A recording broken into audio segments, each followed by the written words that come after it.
பெருமாள் எப்படிப்பட்டவர்? இந்த பதிகத்தில் பாடப்பட்ட ஆறாவமுதாழ்வான் அவர் என்ன பண்ணாராம்? உழலை என்பின் பேச்சு முலையோடு அவளை உயிருண்டான்.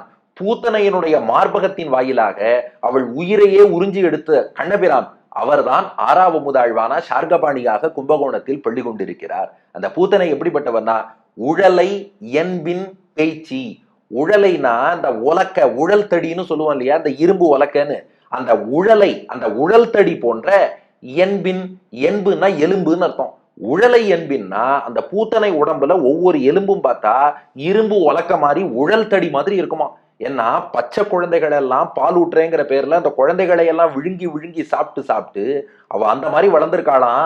நம்பிள்ளை வீட்டுல வியாக்கியானம் பண்றார், அவ உள்ளத்துலதான் ஈரம் இல்லைன்னு பார்த்தா உடம்புலயும் ஈரம் இல்ல, உடம்பெல்லாம் பார்த்தா நல்ல ட்ரையா வறண்டு போய் இருக்கக்கூடிய உழல் தடி எப்படி இருக்குமோ அப்படிப்பட்ட எலும்புகள் தான் உடம்பு முழுக்க இருக்கு. அதனால உழலை என்பின் குழந்தைகளை எல்லாம் விழுங்கி விழுங்கி அதனால் உழல் தடி உலக்கை போல் வலிமையாக இருக்கக்கூடிய எலும்புகளை கொண்ட பேய்ச்சி. பேய்ச்சினா அசுர பெண்மணி ஆகிய பூத்தனைன்னு அர்த்தம்.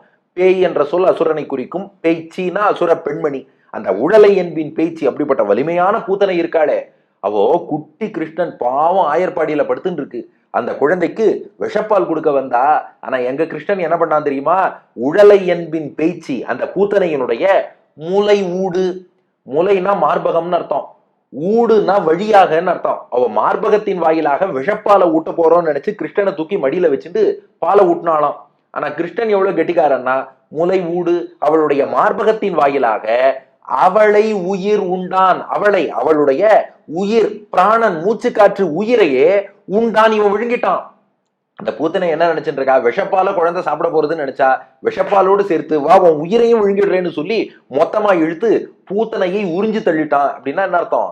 பால் அசால்ட்டா குடிக்கிற மாதிரி உயிரையே அசால்ட்டா உறிஞ்சி எடுத்துட்டான்னு அர்த்தம்.